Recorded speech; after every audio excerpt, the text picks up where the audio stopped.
வெல்லும் தமிழ் பெண்கள் கழக மேற்கு மண்டல மகளிர் அணி மாநாட்டில் கலந்து கொண்டு சிறப்பித்துக் கொண்டிருக்கக்கூடிய கழகத்தினுடைய பொருளாளர் அருமை சகோதரர் டி.ஆர். பாலு அவர்களே, இந்த மாநாட்டினை தலைமை ஏற்று மிகுந்த எழுச்சியோடு சிறப்போடு நடாத்தி கொண்டிருக்கக்கூடிய என்னுடைய அருமை தங்கை திருமதி கனிமொழி கருணாநிதி அவர்களே, கழகத்தின் முதன்மை செயலாளர் திரு நேரு அவர்களே, துணை பொதுச் செயலாளர்கள் ராஜா அவர்களே, அந்தியூர் செல்வராஜ் அவர்களே, சாமிநாதன் அவர்களே, கழக இளைஞரணியின் செயலாளர் துணை முதலமைச்சர் தம்பி உதயநிதி அவர்களே,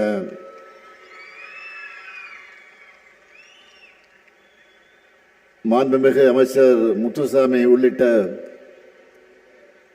அமைச்சர் பெருமக்களே, சட்டமன்ற நாடாளுமன்ற முன்னாள் இந்நாள் உறுப்பினர்களே,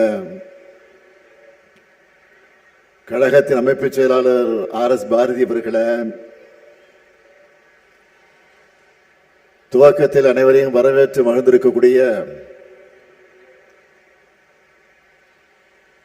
கரூர் மாவட்ட கழகத்துடைய செயலாளரும் மேற்கு மண்டல தேர்தல் பணியினுடைய பொறுப்பாளருமான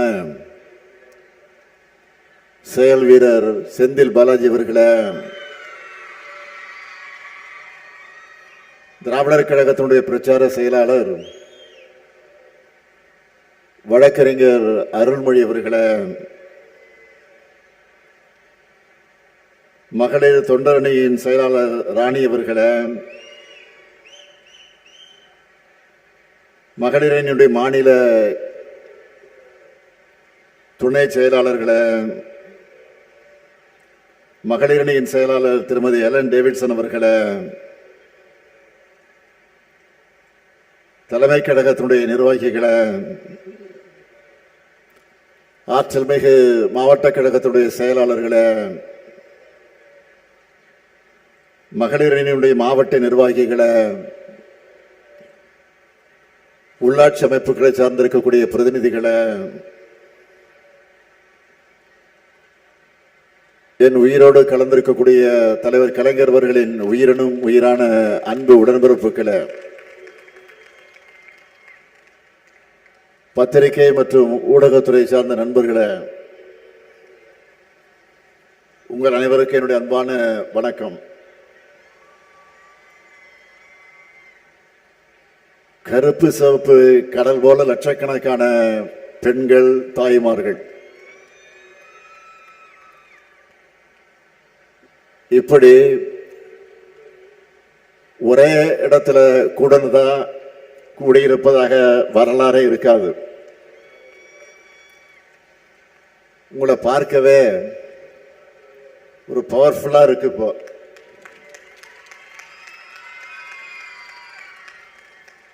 பவர்ஃபுல்லா மட்டும் இல்ல, உமன் பவர்ல திமுக திரும்பவும் பவருக்கு வரப்போகிறது என்பது உறுதியாகிருக்கு. உறுதியாயிடுச்சுல கேட்கல, உறுதியாயிடுச்சுல மகிழ்ச்சி.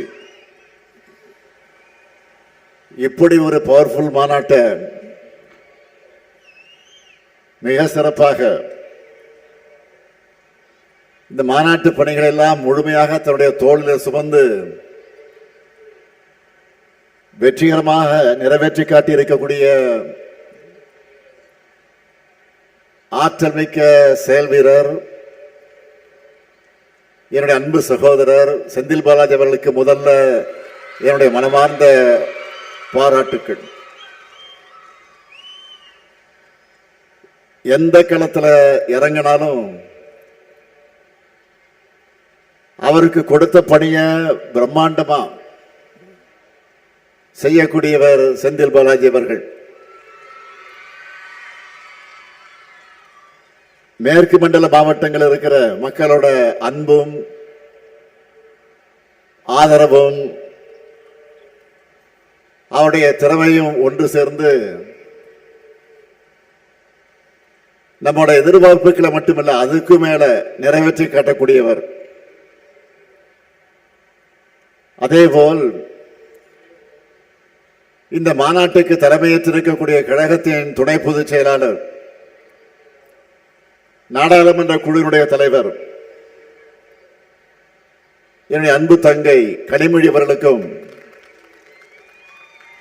அவருக்கு துணையாக உடனிருக்கிற மகளிரணி நிர்வாகிகள் அனைவருக்கும்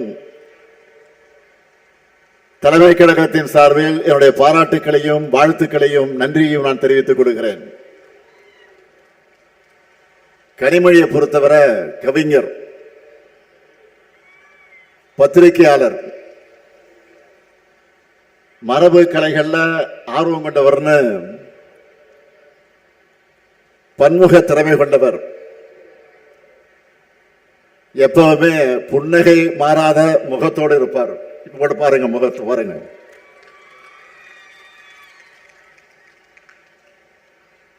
அதே வேளையில்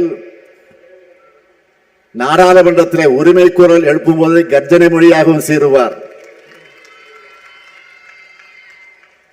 அது மட்டுமல்ல, தேர்தல்னு வந்துட்டாலே திமுகவுடைய தேர்தல் அறிக்கை, இதனுடைய எப்பவுமே தேர்தல் அறிக்கை தான், திமுகவுடைய தேர்தல் அறிக்கை தான் எப்பவுமே ஒரு ஹீரோ. அந்த ஹீரோவையே தயாரிக்கும் பொறுப்பை இப்ப அவர் ஏற்றிருக்கிறார். கடந்த நாடாளுமன்ற தேர்தல் அந்த பணியை அவர் செஞ்ச போது முழுமையான வெற்றி பெற்றோம். ஆக நிச்சயம் உறுதியா சொல்றேன், வரும் சட்டமன்ற தேர்தலில் மாபெரும் வெற்றியை பெறப்போகிறோம், அது உறுதி. நிறைய பேர் இப்ப எதுக்கு மகளிர் மாநாடுன்னு கேட்கிறாங்க. அவங்களுக்கு நான் சொல்லிக்க விரும்புவது, பெண்களின் முன்னேற்றமே நாட்டினுடைய முன்னேற்றம். பெண்களின் வெற்றியே சமூகத்தின் வெற்றி. அடிமைத்தனத்தை பிரேக் பண்ணி பகுத்தறிவு சுடரை கையில ஏந்தி தந்தை பெரியார், பேரறிஞர் அண்ணா, முத்தமிழறிஞர் கலைஞர் கட்டி எழுப்பிய தமிழ்நாடு முன்னேற்ற பாதையில நடைபோடுது. நம்மோட அந்த மாபெரும் லெகசியை பத்தி நம்மளை கேள்வி கேட்கிறவங்க தெரிஞ்சுக்கணும். 1916 நீதி கட்சி தொடங்கினப்போ முதல் கூட்டத்திலேயே ஒரு பெண் கலந்துகிட்டாங்க. அவங்கதான் அலமேலு மங்கை தாயாரம்மாள். அதே போல இன்றைக்கு நாம நூற்றாண்டை கொண்டாடிக்கிட்டு இருக்கக்கூடிய சுயமரியாதை இயக்கத்தை 1925 ஆண்டு தந்தை பெரியார் தொடங்கினார். அப்போ மூவலூர் ராமாமிர்த அம்மையார் போன்ற பல பெண்கள் அதில் பங்கெடுத்தாங்க. 1949 திமுக தொடங்கினப்போ சத்தியவாணி முத்து உள்ளிட்ட பலர் கலந்துகிட்டாங்க. 1967 அண்ணா தலைமையில் அமைந்த அமைச்சரவையிலும் அவங்க இடம் பெற்றாங்க. இந்த வரலாறு அத்தனை நான் சொல்வதற்கு என்ன காரணம், ஏன் சொல்றேன்னா, தொடக்கத்தில் இருந்த திராவிட இயக்கத்தில் பெண்கள் முக்கிய பங்கு வகிச்சிருக்கிறாங்க. இந்த மகளிர் அணியுடைய தொடக்கம் எது தெரியுமா? பெண்களுக்கான ஒரு தனி அமைப்பு வேணும்னு பேரறிஞர் அண்ணா அவர்கள் 1956 ஆண்டு கழகத்தின் மகளிர் மன்றத்தை தொடங்கினார். அதை தொடர்ந்து மகளிர் மன்றத்தை மகளிர் அணியா விரிவாக்கி வலுவான கட்டமைப்பை உருவாக்கினார் நம்முடைய உயர்நிகர் தலைவர் கலைஞர் அவர்கள்.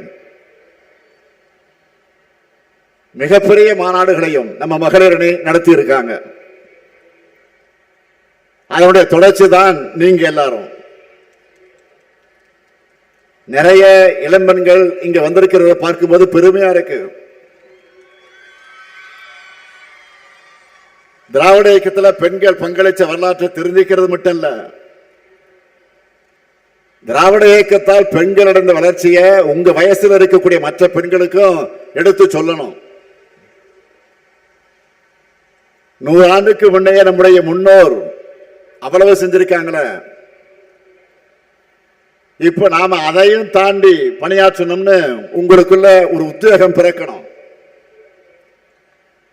எந்த நிலைமையில இருந்து நான் முன்னேறி வந்திருக்கோம்னு கொஞ்சம் யோசிச்சு பாருங்க. பெண்கள் படிக்க கூடாதுன்னு சொன்னாங்க, அடுப்படியை தாண்டி போக கூடாதுன்னு நிறுத்தி வச்சாங்க. ஆண்களை சார்ந்து மட்டுமே இருக்கணும்னு அடிமைப்படுத்தப்பட்டாங்க. அதையெல்லாம் உடைச்சு எரிஞ்சது யாரு? நம்ம திராவிட இயக்கம் தான். அதை மட்டுமா பண்ணணும்? தேவதாசி முறையை ஒழிச்சோம், சட்டம் போட்டு பெண்களுக்கு சொத்துரிமையை பெற்று தந்தோம். பெண் ஏன் அடிமையானால்னு கேள்வி கேட்டு பெண்களின் கல்வி உரிமை சம உரிமைக்கு நாம் போராடி இருக்கிறோம். அதனால இன்னைக்கு இவ்வளவு தூரம் முன்னேறி வந்திருக்கிறோம். தமிழ்நாட்டை பாருங்க, நாட்டில் இருக்கக்கூடிய மற்ற சில மாநிலங்களையும் பாருங்க. போன வாரம் கூட ராஜஸ்தான்ல பெண்கள் மொபைல் போன் பயன்படுத்தக்கூடாதுன்னு சில குழுக்கள் தடை போட்ட செய்தி வந்துச்சு. ஆனா நம்ம ஊர்ல ஆப்பிள் போன்களை தயாரிக்கிற தொழிற்சாலைகளை அதை அசம்பிள் பண்றது பெண்கள் தான். திராவிட இயக்கமும் நம்மோட தலைவர்களும் பண்ண புரட்சியோட விளைவுதான் பெண் விடுதலை, மகளிர் முன்னேற்றம். இன்னைக்கு எல்லா கட்சிகளையும் பெண்களுடைய பங்கு குறிப்பிடத்தக்க அளவுக்கு இருக்கு. அதுக்கும் நாம ஏற்படுத்தின விழிப்புணர்வு தான் காரணம். ஆனா வளர்ந்த நாடுகள் கூட எங்கேயுமே பெண்களுக்கான போதிய பிரதிநிதித்துவம் இன்னும் கிடைக்கல. உள்ளாட்சி அமைப்புகள்ல பெண்களுக்கு 33 விழுக்காடு இடஒதுக்கீட்டை நிறைவேற்றினார் நம்முடைய தலைவர் கலைஞர் அவர்கள். 50 விழுக்காடு இடஒதுக்கீடு சட்டத்தை நடைமுறைப்படுத்தக்கூடிய வகையில நகர்ப்புற உள்ளாட்சி தேர்தலை நாம் ஆட்சிக்கு வந்து நடத்தணும். தமிழ்நாட்டில் இப்போ பெண் மேயர்கள் தான் அதிகம். உள்ளாட்சியில் உங்களுக்கு கிடைச்சிருக்கக்கூடிய அதிகாரம் நாடாளுமன்றத்திலும் சட்டமன்றத்திலும் கிடைக்கணும். அதுதான் திமுகவுடைய லட்சியம். அதுக்காகத்தான் 33 விழுக்காட்டுக்காக தொடர்ந்து போராடுகிறோம். 2017 தலைநகர் டெல்லியிலே இதுக்காக நம்ம மகளிர் அணி சார்பில் போராட்டம் நடத்தப்பட்டுச்சு. நாடாளுமன்றத்தில் தங்கை கனிமொழி இதுக்காக அழுத்தமாக குரல் கொடுத்தார். தமிழ்நாட்டுடைய குரலாக மட்டுமல்ல, ஒட்டுமொத்த இந்திய பெண்களின் குரலா நாடாளுமன்றத்தில் கனிமொழி பேசினாங்க. தேவையே இல்லாத நிபந்தனையோடு பெண்களுக்கான 33 விழுக்காடு மசோதாவை ஒன்றிய பாஜக அரசு நிறைவேற்றிருக்கு. தேவையா இல்லாத நிபந்தனையோடு நிறைவேற்றிருக்கு. அது எப்ப நடைமுறைக்கு வரும் சொல்ல முடியாத நிலைதான் இருக்கு இன்றைக்கு. இது எதை காட்டுது? ஆபரேஷன் சக்சஸ், ஆனா பேஷன் டெட் சொல்லுவாங்கல்ல, அப்படி இருக்கு அவங்களுடைய செயல்பாடு. பெண்களாகிய உங்களுக்கு நாடாளுமன்றத்திலும் சட்டமன்றத்திலும் அதிகாரம் கிடைப்பதை பாஜக விரும்பல. அதனால பெயரளவுக்கு மசோதாவை நிறைவேற்றிட்டு காலத்தை கடத்துறாங்க. ஆனா நம்ம திராவிட மாடல் ஆட்சியை பொறுத்த வரைக்கும் இது பெண்களுக்கான ஆட்சி. மகளிர் எல்லோரும் இன்னைக்கு அவ்வளவு மனநிறைவா மகிழ்ச்சியா அதிகாரத்தோடு இருக்காங்க. இந்த கூட்டத்தில் என்னோட அம்மாவை போல நிறைய பேர் இருக்கீங்க. எனக்கு சகோதரிகளாக நிறைய பேர் இருக்கீங்க. ஏன் என்னோட மகள்களாக எத்தனை பேர் வந்திருக்கீங்க. உங்க எல்லாருக்கும் எது தேவைன்னு பார்த்து பார்த்து திட்டங்களை உருவாக்கி கொண்டிருக்கிறோம். நம்முடைய வெள்ளம் தமிழ் பெண்களை கொண்டாடிட்டு இருக்கோம். பெண்களுக்காக நாம செயல்படுத்துகிற திட்டங்களை முக்கியமான சிலவற்றை மட்டும் இங்க எடுத்து சொல்றேன். பல பேர் குறிப்பிட்டு காட்டி இருக்கிறாங்க. இருந்தாலும் நான் நினைவுபடுத்த விரும்புகிறேன். 1,30,69,831 சகோதரிகளுக்கு கலைஞர் மகளிர் உரிமை திட்டத்தில் மாதந்தோறும் 1000 ரூபாய் உரிமை தொகையை கொடுக்கிறோம். குடும்பங்களுக்காகவும் சமூகத்துக்காகவும் தலைமுறையாக உழைக்கிற பெண்களுடைய உரிமை அது. திட்டத்தின் பேர்லயே உரிமையை கொண்டு வந்து புரட்சியை பண்ணோம். திட்டமும் பெரிய சக்சஸ். தினமும் எத்தனை பேட்டிகள், எத்தனை பேருடைய வாழ்க்கை கதைகள் இந்த திட்டத்தோட வெற்றி எடுத்து சொல்லிக்கிட்டே இருக்கு. இந்த உரிமை தொகை பல பெண்களுக்கு சுயமரியாதை ஏற்படுத்தி தந்திருக்கு. நிறைய பேருக்கு தன்னம்பிக்கை கொடுத்திருக்கு. நிறைய பேர் இதன் மூலமா சிறு தொழில் தொடங்குறாங்க. இதுவரை ஒவ்வொரு குடும்ப தலைவிக்கும் நாம மொத்தம் 28,000 ரூபாய் கொடுத்திருக்கிறோம். இது சமூகத்தில் மிகப்பெரிய அளவில் பாசிட்டிவ் இம்பாக்டாக உருவாக்கி இருக்கு. அதே போல நம்முடைய மற்றொரு புரட்சிகரமான திட்டம் தான் மகளிர் விடியல் பயணம். 10 ஆண்டு இடைவெளிக்கு பிறகு திமுக ஆட்சிக்கு வந்திருக்கு. ஸ்டாலின் முதலமைச்சராக ஆகியிருக்கிறார் என்ற மாற்றம். ஆட்சிக்கு வந்து அடுத்த நாள் எதிரொலிக்க வேண்டும் என்று நினைச்சேன். அப்படி சிஎம்மா நாம் போட்ட முதல் கையெழுத்து பெண்கள் கட்டணம் இல்லாமல் பேருந்தில் பயணம் செய்யக்கூடிய திட்டத்துக்கு தான். நான் சிஎம் ஆன அடுத்த நாள் பஸ்ல ஏறினதும் டிக்கெட் வாங்க காசு கொடுத்த பெண்கள் கிட்ட மு.க. ஸ்டாலின் ஆட்சிக்கு வந்துட்டார், இனிமேல் நீங்க டிக்கெட் எடுக்க தேவையில்லைன்னு சொல்லப்பட்டுச்சு. நாம ஆட்சிக்கு வந்ததும் முதல்ல பெண்களின் வாழ்க்கையில தான் மகிழ்ச்சி ஏற்படுத்தணும். இந்த விடியல் பயணத்துல உங்களுக்கு ஒரு சுதந்திரமும் முக்கியத்துவம் கிடைக்குதா இல்லையா? அதுதான் என் கனவு, என்னுடைய லட்சியம் எல்லாம். இந்த திட்டத்தால பெண்கள் பயணம் செய்யறத பெரிய அளவுக்கு அதிகரிச்சிருக்கு. நிறைய வாய்ப்புகளை தேடி போய் வாழ்க்கையில முன்னேறிட்டு இருக்காங்க. பல மகளிர் காலையிலே பஸ்ல வேலைக்கு போறாங்க. பூ, காய்கறி, மீன் விற்பனை செய்யறது, சிறு தொழிலில் ஈடுபடுறாங்க. உரிமை தொகையாக கிடைக்கிற 1000 ரூபாயோட சேர்த்து விடியல் பயணம் திட்டத்தால மாசம் 1000 ரூபாய் கூடுதலா மிச்சம் பண்றாங்க. வேலைக்கு போறவங்க, கோயிலுக்கு போறவங்க, உறவினர்களை பார்க்க போறவங்க, கல்லூரிக்கு போறவங்க, தேர்வுக்கு தயாராக நூலகத்துக்கு போறவங்க, அனைத்து தரப்பு பெண்களுக்கும் இது பயனுள்ளதா இருக்கு. இப்படி இதுவரை 900 கோடி முறை பயணம் செஞ்சிருக்கிறாங்க. அடுத்து அரசு பள்ளியில படிச்சு முடிக்கிற பெண்கள் கல்லூரியில் சேரக்கூடிய எண்ணிக்கை குறைவாக இருக்கிறத கண்டுபிடிச்சோம். இதை எப்படி தடுக்கலாம்னு யோசிச்சு உருவாக்கப்பட்ட திட்டம் தான் புதுவை பெண் திட்டம். சுமார் 7 லட்சம் மாணவிகளுக்கு மாதம் 1000 ரூபாய் வழங்கப்படுது. இதனால இப்ப பள்ளி முடிக்கிற பெண் பிள்ளைகள் மட்டுமில்லாம பல ஆண்டுகளுக்கு முன்னாடியே படிப்பை பாதியிலே நிறுத்தின பெண்களும் மீண்டும் கல்லூரிக்கு அடியெடுத்து வைக்கிறாங்க. தன்னுடைய மகனோடு சேர்ந்து கல்லூரிக்கு போற ஒரு அம்மாவை, மகனோடு சேர்ந்து கல்லூரிக்கு போகக்கூடிய ஒரு அம்மாவை கல்வியில் சிறந்த தமிழ்நாடு நிகழ்ச்சியை நான் பார்த்தேன். இதுதான் புதுமை பெண் திட்டத்தோட வெற்றி. அதே நிகழ்ச்சியில நான் முதல்வன் திட்டத்தால ஜப்பானிய மொழி கத்துக்கிட்டு வேலை கிடைச்ச ஒரு மாணவி அந்த மொழியிலேயே எனக்கு நன்றி சொன்ன வீடியோவை நீங்க பார்த்திருப்பீங்க. இப்படி நான் குறிப்பிட விரும்புவது நான் முதல் திட்டத்திலேயே கடந்த 4 கல்வியாண்டுல 22,17,543 பயிற்சி சான்றிதழ்களை மாணவிகளுக்கு வழங்கியிருக்கிறோம். அவங்கள இப்ப பல பேரும் இப்ப நல்ல வேலைகள் இருக்காங்க. என்னதான் பெண்கள் வேலைக்கு போக ஆரம்பிச்சிட்டாலும் உங்களுக்கு நடைமுறையில் இருக்கக்கூடிய பெரிய சுமை என்பது சமையல் அறை. அவசர அவசரமாக வேலைக்கு கிளம்பும் பெண்கள் தான் சமையல்களையும் பார்க்கணும். என் நிலைமை இன்னமும் தொடர்ந்து தான் இருக்கு, அது தொடர்ந்துதான் செய்யுது.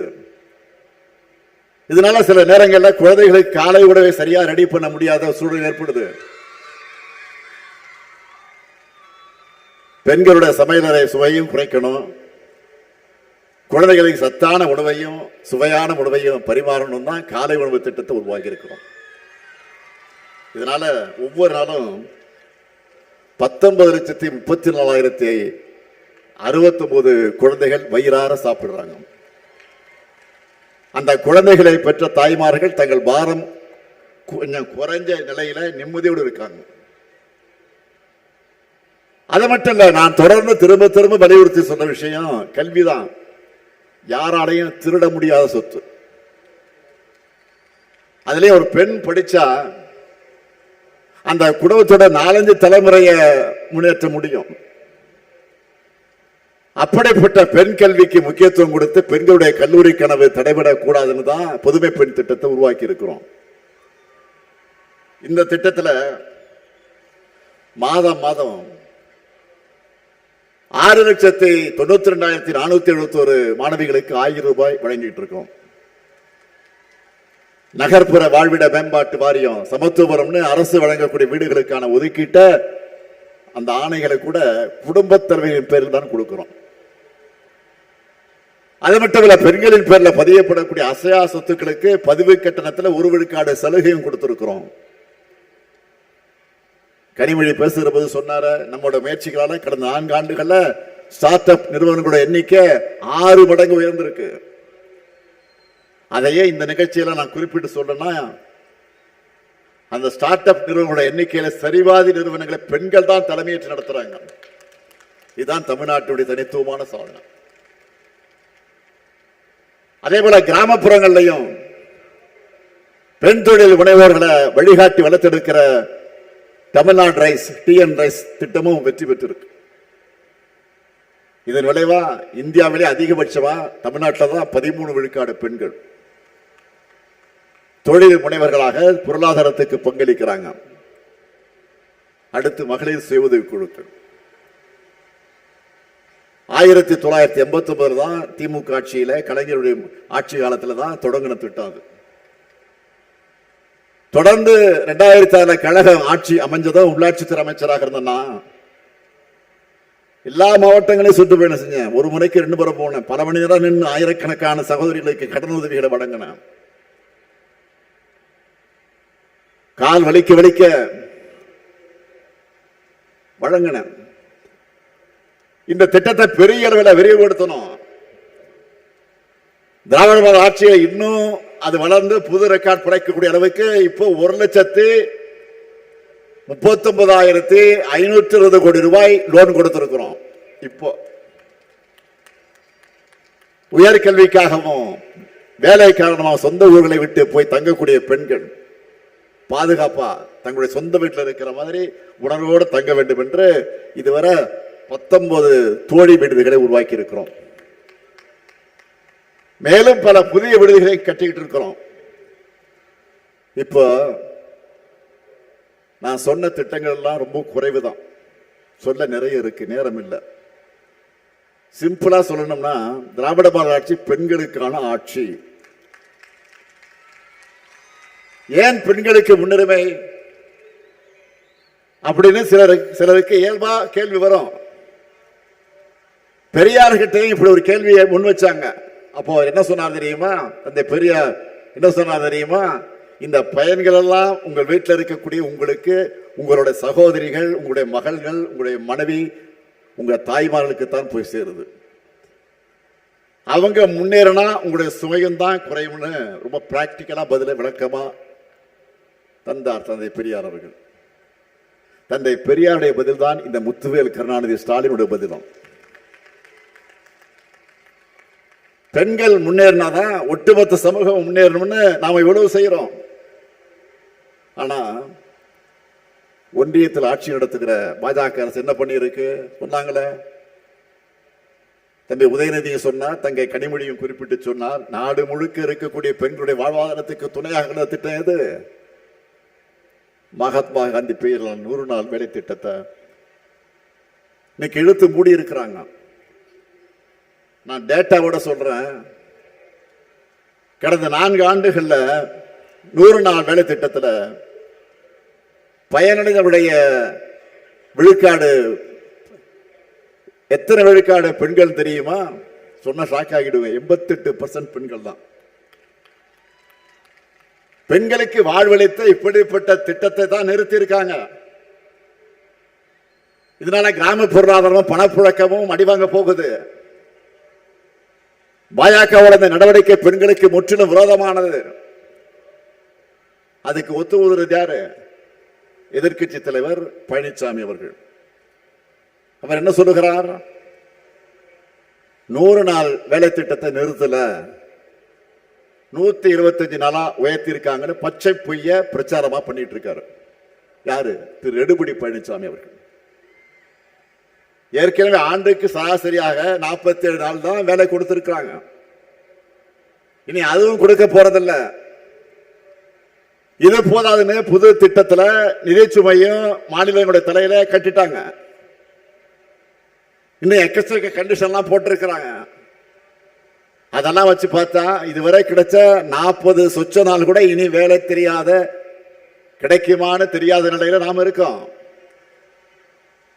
எதையாவது படிச்சாதுன்னா இதெல்லாம் திரு பழனிசாமிகளுக்கு புரியும். கமலாலயத்தில் எழுதி கொடுக்கறது அறிக்கையை அதிமுக லெட்டர் பேட்ல வெளியிட்டு அத்தோட கதை முடிஞ்சிச்சு போயிடுறாரு. ஒருபடி மேல போய் பாஜக சங்கிகளை கூச்சப்படக்கூடிய அளவுக்கு 100 நாள் வேலை திட்டத்தை அது ரத்துக்கு முட்டு கொடுத்து கத்துறாரு, சுத்துறாரு. இப்படிப்பட்ட துரோகங்களையும் தடைகளையும் தாண்டித்தான் திராவிட மாடல் ஆட்சியில நாடே திரும்பி பார்க்கக்கூடிய சாதனைகளை நாம பண்ணிக்கிட்டு இருக்கிறோம். நான் நெஞ்ச நிமிர்த்தி பெருமையோடு சொல்றேன், திராவிட மாடல் ஆட்சி போல பெண்களுக்கு முக்கியத்துவம் கொடுத்து சாதனை செஞ்ச அரசு இருக்கவே முடியாது. இது எல்லாமே தொடக்கம் மட்டும்தான். இன்னும் நிறைய செய்ய போறோம். திராவிட மாடல் 2.0 இப்ப இருக்கக்கூடிய திட்டங்களை விரிவுபடுத்த போறோம். இதெல்லாம் மக்கள்கிட்ட போய் சேரணும்னா நீங்க தான் வீடு வீடாக போய் பிரச்சாரம் பண்ணணும். என்னதான் ஆண்கள் போனாலும் அவங்களால வாசற்படி வரைதான் போய் பிரச்சாரம் பண்ண முடியும். இதுவே பெண்களான நீங்க ஆளுக்கு போலாம், கிச்சன் வரைக்கும் போலாம். வீட்டுக்குள்ள மட்டுமல்ல, அந்த வீட்டு பெண்களுடைய மனசுக்குள்ளே நீங்க நிச்சயம் போக முடியும், நுழைய முடியும். உங்ககிட்டதான் அந்த எமோஷனல் கனெக்ட் இருக்கு. அதை முழுமையாக பயன்படுத்தி நம்ம திட்டங்கள் எல்லாம் வீட்டுக்குள்ளே நீங்க கொண்டு போய் சேர்க்கணும்.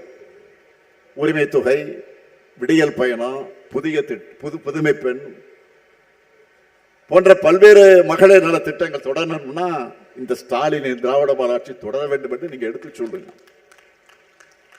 உங்கள் மகளிர் அணியில எல்லாருடைய பணிகளையும் நான் உன்னிப்பா கவனிச்சுட்டு தான் இருக்கேன். சோசியல் மீடியாவுக்கு இப்போ பெரிய அளவு ரீச் இருக்கு. அதை நாம முழுமையாக பயன்படுத்திக்கணும்.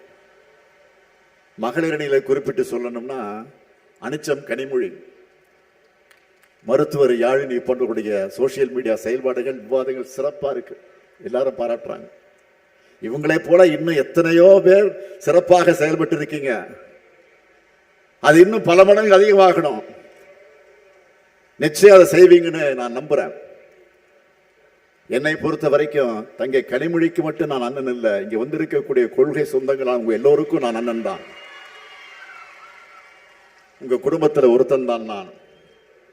அதனால்தான் உரிமையோடு சொல்லுகிறேன், தமிழ்நாட்டு பெண்களின் முன்னேற்றத்தை அடுத்த கட்டத்துக்கு கொண்டு செல்ல திராவிட மாடல் 2.0 ஆட்சி அமைந்தே தீரணும். அதுக்காக உங்க பணியை இப்பவே தொடங்கணும். என்ன எல்லாரும் ரெடியா? இன்னும் சத்தமா? இன்னும் சத்தமா? பல்லடத்தில் ஒடிக்கிற உங்க குரல் தமிழ்நாடு முழுக்க கேட்கட்டும். பெண்களை மிஞ்சின பேராற்றல்னு எதுவுமே இல்லை. வீட்லயும் சரி நாட்டிலையும் சரி பெண்களான நீங்க முடிவு பண்ணிட்டா அதை யாராலும் மாற்ற முடியாது. வெல்லும் தமிழ் பெண்களை வெற்றியை தேடித்தாங்க. நான் மீண்டும் உங்களுக்கு உறுதியாக சொல்லுகிறேன். அடுத்து அமைய இருக்கக்கூடிய திராவிட மாடல் 2.0 பெண்களுக்கான ஆட்சியாகத்தான் இருக்கும். உங்க எல்லாருக்கும் அட்வான்ஸ் புத்தாண்டு வாழ்த்துக்கள்.